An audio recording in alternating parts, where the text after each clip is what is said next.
स्वाति जी नमस्कार। नमस्कार। पहले बात तो एक बहुत दिनों बाद आपसे मेरी मुलाकात हो रही है। हाँ जी। और जिस तरीके से नीमच विकास की रफ्तार में आगे दौड़ रहा है, देश के यशस्वी प्रधानमंत्री नरेंद्र मोदी जी के 11 साल पूरे हो रहे हैं। आपकी पार्टी कहती है 11 साल बेमिसाल। पार्टी का एक नारा है, संकल्प से सिद्धि तक। चूंकि आप भारतीय जनता पार्टी से हैं और मोदी जी के 11 साल विकास तो पूरे देश में हुआ है, तो संकल्प से सिद्धि तक अगर बात करें तो प्रमुख ऐसे कौन से बिंदु हैं जहां तक मोदी जी पहुंचे हैं और जिसका सीधा सीधा फायदा आम जनता को मिला है? देखिए, मुझे लगता है कि 2014 के बाद जो भारत बदला है, जो दिशा और दशा भारत की बदली है, इसको कोई भी जुटला नहीं सकता कि भारत ने अपने आप को वैश्विक पटल पे एक महाशक्ति के रूप में उभारा है। और उसका एक कारण नहीं है, उसको हम देखा जाए तो हर पहलू पे भारत की ग्रोथ हुई है। विकास के साथ विरासत का जो संकल्प लिया है कि संस्कृति को बचाते हुए विकास करना है। आज आप देखेंगे घर से बाहर निकलते ही एक अच्छी सड़क है, और सरहदों तक अगर हम बात करें, घर के बाहर की सड़क से लेकर सरहदों तक हम देखेंगे बदला बदला भारत है। सरहदों पे हमारी सीमाओं पे जो सैनिक तैनात हैं, जो अभी हमारा ऑपरेशन सिंदूर हुआ है या ऑपरेशन गंगा पहले हुआ था, ऐसे बहुत सारी एयर स्ट्राइक जो पहले भी अभी की है, सर्जिकल स्ट्राइक हुई है। ये नए भारत का एक मैसेज पूरे विश्व में गया है। और विकास की जहां तक मैं बात करूं, जिस भी क्षेत्र में हम बात करें, चाहे वो हमारे रेलवे हो, वंदे भारत हो, हमारी अगर हम बात करें कि जो आधुनिक सड़कें बनी हैं, ग्रामीण सड़क योजना के तहत जो सड़कें ग्रामों तक, नए सारे गांवों को कनेक्शन में लाई है, 90% नई कनेक्टिविटी जो उभर के आई है। इसके साथ अगर हम बात करें पेट्रोलियम की, ईंधन की, एथेनॉल प्लांट्स की हम बात करें, या हम बात करें कि जो आयुष्मान भारत से हमको जो एक मेडिकल फैसिलिटीज बेटर मिल रही है लोगों को, तो वो एक नया परिप्रेक्ष्य है। महिलाओं की स्थिति में बहुत बड़ा बदलाव आया है। बहुत सारी योजनाएं, मैं नाम लूं तो हमारी मातृ वंदन योजना है, पीएम उज्ज्वला गैस योजना है, इवन पीएम आवास योजना में ज्यादा हितग्राही जो महिलाएं हैं, जो आरक्षण 33% का महिलाओं को मिला है। इवन अगर हम बात करें महिलाओं का जो हर जगह, चाहे वो टीचिंग में हो, चाहे वो हमारी सेना में भर्ती हो रही हो, तो हर तरह से महिलाओं को भी एक तरह से बराबरी में लाके भारत सरकार ने खड़ा किया है। 50% आबादी जो पिछड़ गई थी, जिनको भूल चुकी थी सरकारें, उनको सिर्फ मतदाता के रूप में यूज किया गया। पर आज हमारे माननीय यशस्वी प्रधानमंत्री मोदी जी की सरकार ने महिलाओं को देश का अभिन्न हिस्सा मान के उन्हें अपने अधिकारों का बोध कराया, उनके कर्तव्यों का भी उनको बोध कराया। तो महिलाएं भी है जो आगे आके देश की समृद्धि में अपना पूरा योगदान दे रही हैं। बात करें, पिछले कांग्रेस की सरकार थी, करीब बताते हैं कि 60 वर्ष कांग्रेस की सरकार रही। मोदी जी की कंटिन्यू 11 साल सरकार पहली बार भाजपा की केंद्र में रही है जी। तुलनात्मक अगर देखें, वो सरकार देखें और आपकी सरकार देखें, कुछ बदलाव आपको दिखे? बहुत सारी बातें आपने भी मेरे समक्ष रखी है, जो सब काम दिखे हैं, जो ग्राउंड पे है, पीछे जाते हैं, क्या दिखता है? मुझे लगता है कि बदलाव जो होता है वो कुछ महीनों में नहीं आ सकता। भारत वर्ष जो हमारा देश है, 40 करोड़ की जनसंख्या थी जब भारत आजाद हुआ। आज हम 140 करोड़ हैं। तो जब जल वही है, जमीन उतनी ही है, पर 40 करोड़ से हम 140 करोड़ हो गए। उस बड़ी जनसंख्या को किस प्रकार से, किस गति में, किस दिशा में ले जाना है, ये सरकार तय करती है। और जो भारतीय जनता पार्टी की सरकार है, जैसे हम बात करें अगर, तो आप देखिए कि एक सरकार थी कांग्रेस की जिसने भारत में लोगों को बोझ माना। भारतीय जनता पार्टी की सरकार ने अपनी सोच में ये रखा, संकल्प से सिद्धि, कि ये सब देश की ताकत है। तो आज 140 करोड़ लोग जो देश की ताकत बनके देश को नई गति प्रदान कर रहे हैं। सरकार की योजनाओं का लाभ भी उनको मिल रहा है। लेकिन जो ऐसे क्रांतिकारी मूवमेंट्स आए हैं, चाहे वो हम बात करें डिजिटल पेमेंट की, अगर हम बात करते हैं तो डिजिटल क्रांति, एक वक्त पे बहुत लोग सदन में हंसे थे कि अच्छा ऐसा भी होगा, इंटरनेट कनेक्शन होगा और लोग ऐसे ऑनलाइन पेमेंट करेंगे। जो हंसी का मुद्दा था वो सच करके दिखाया है भारतीय जनता पार्टी की सरकार ने। लोगों ने मजाक उड़ाया था कि अच्छा घर घर कचरा गाड़ी आएगी, गाड़ियों में कचरा जाएगा, पर आज वो भी सच करके दिखाया है स्वच्छ भारत मिशन के तहत। हाँ, आज कचरा जो है उसका निष्पादन हो रहा है, कचरा गाड़ियां आती है और घर से कचरा लेके जाती है।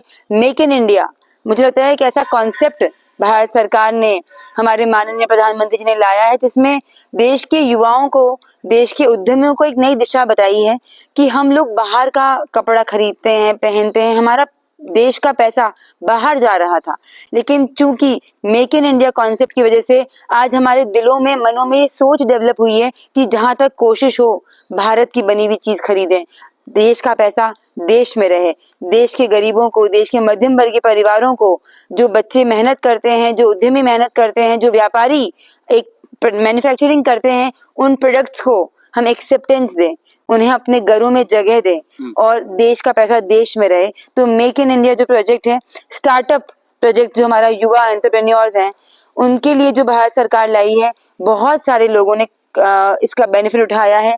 अगर हम बात करते हैं इसी तरह की जो योजनाएं हैं, उनमें आप देखिए जो डिजाइन की है योजनाएं, उनमें ये तय किया गया है कि ज्यादा से ज्यादा लोगों को लाभ मिले। अगर हम बात करते हैं ट्रायंगल की, जो हमने पढ़ा भी है, मैंने मैनेजमेंट में पढ़ा है कि जो ट्रायंगल होता है उसमें जो अपर मोस्ट होता है ट्रायंगल, जो ऊपर का हिस्सा होता है वो छोटा होता है, वो होते हैं हमारे हाई क्लास लोग, फिर होता है मिडिल क्लास हमारा जो आता है, और जो सबसे बड़ा ट्रायंगल हिस्सा होता है वो होता है लोअर क्लास लोग। तो माननीय प्रधानमंत्री जी की, साथ ही भारतीय जनता पार्टी की जो सोच है, गरीब कल्याण, सेवा और सुशासन, इन शब्दों में बहुत गहरा मीनिंग है कि अगर एक देश का एक बड़ा वर्ग जो पिछड़ गया था, जिसको भूल गए थे, एक लाइन आई थी बीच में कि rich is becoming richer and poor is becoming poorer, Bharat की दशा हो गई थी।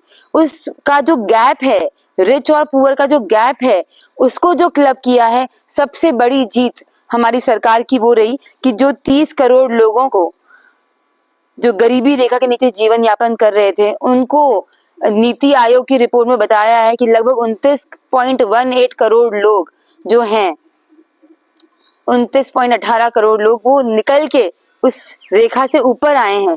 और उसमें से भी आप देखिए 17.1 करोड़ लोग तो अत्यधिक गरीब थे।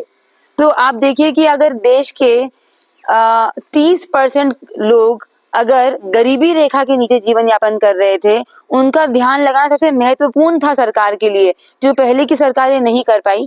तो इसलिए बहुत जगह मैंने पढ़ा सुना है और आम जन में भी ये बात क्लियर है कि जो 50 साल में कांग्रेस की सरकार नहीं कर पाई, भारतीय जनता पार्टी की सरकार ने, माननीय प्रधानमंत्री जी की सरकार ने कर दिखाया है। और इनके 11 वर्षों में तो सोच का फर्क है, संकल्प का फर्क है, नीति का फर्क है, ईमानदारी, नीतिगत निर्णयों का, संकल्पों का, एक विचारधारा का जो फर्क था, जो देश को कहीं ले डूब रहा था, आज देश तर गया है और आज नया भारत मुझे लगता है कि बनता हुआ मैं देख पा रही हूँ। मन में खुशी है, मन में गर्व है और संवेदनाएं हैं, संकल्प है, संकल्प से सिद्धि है। ये सब बातें नहीं है, ये सच हो गया है, तो मन में बहुत खुशी है।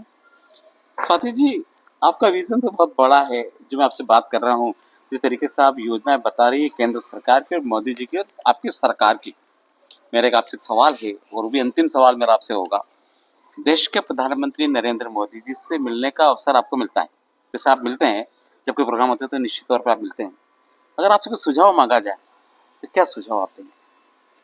देखिए, वो इतना अच्छा काम कर रहे हैं कि सुझाव की तो मुझे लगता है कि कोई वो ही नहीं है आवश्यकता। लेकिन हाँ, मैं एक मैसेज जो मुझे लगता है कि जो आज के युवा में भी जाना चाहिए और सभी के लिए है कि जो हमारे देश में अगर कुछ अभी गतिविधियां सुनने में आ रही है, उनसे मन में दुख होता है। संस्कारों की मैं बात करना चाहूंगी कि हम कितने भी स्मार्ट क्यों ना बन जाएं, कितने भी हम लोग मॉडर्न क्यों ना बन जाएं, संस्कार विहीन अगर हम हो जाएंगे तो मुझे लगता है कि मानव में मानवता खत्म हो जाएगी। और हमारे आने वाली जनरेशन्स को धर्म कर्म का ज्ञान होना बहुत जरूरी है कि जीवन में हम जो करते हैं वो आगे पीछे लौट कर आता है।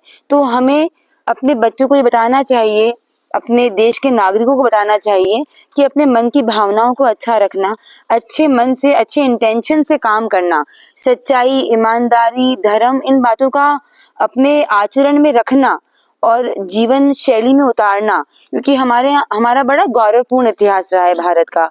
अगर हम बात करें श्रीमद् भगवत गीता की, तो जीवन जीने की सारी बातें उसमें लिखी गई है। उसमें लिखा है साफ साफ कि if you are not focused then you are distracted.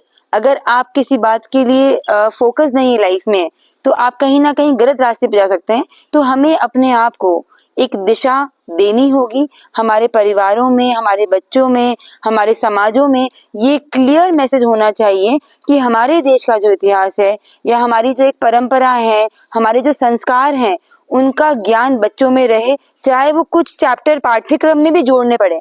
वैसे जो हमारी न्यू एजुकेशन पॉलिसी है, उसके अंदर बहुत सारी बातों का ध्यान रखा गया है, लेकिन इन बातों को और अच्छे से बच्चों को विस्तार में बताना कि कर्मा एक कॉन्सेप्ट है, what ever you give you get it back. तो हम अच्छा देंगे तो ही लौट के अच्छा हमारे पास आएगा, और हम नेकी रखेंगे तो ही हमारा जो जीवन है वो सफल मानव जीवन कहलाएगा। अच्छाई, सच्चाई, नेकी का रास्ता कभी ना छोड़ें, चाहे कितनी भी मुश्किलें क्यों ना आए। और अपने देश के लिए, अपने लोगों के लिए कुछ करने की भावना अपने मन में हर युवा रखेगा, तो वो ज्यादा खुश महसूस करेगा, ज्यादा सुकून में जिएगा। और अगर वो अपने परिवार से जुड़ के अच्छे काम करता रहेगा, तो ही उसके बच्चे, आने वाली पीढ़ियां अच्छा भारत का निर्माण कर पाएगी और हम सब खुशी खुशी रह पाएंगे। ये बातों का संचार लगातार चलता रहे और हमारा युवा जो है वो स्मार्ट भी बने पर संस्कारवान भी बने। यही बात मैं उनके माध्यम से पूरे देश में ये मैसेज पहुंचाना चाहूंगी।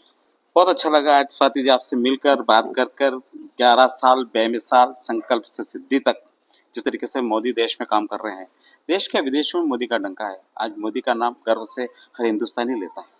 अपने गर्व होता है कि हमारे प्रधानमंत्री नरेंद्र मोदी हैं। जरूर। जो काम उन्होंने देश में किए हैं, अभूतपूर्व काम उन्होंने किए। पहले काम हुए हैं, ऐसा नहीं हुए हैं, पर जो डेवलपमेंट की रफ्तार बढ़ी है, चाहे जी। अपन एक्सप्रेस हाईवे की बात करें, 4 लाइन की बात करें, तमाम ऐसे जो काम उनके द्वारा किए गए हैं, वाकई बहुत अच्छे काम हुए हैं। और आज आपने मुझे समय दिया, इसके लिए बहुत बहुत धन्यवाद। धन्यवाद थैंक आपका, यू। बहुत बहुत धन्यवाद।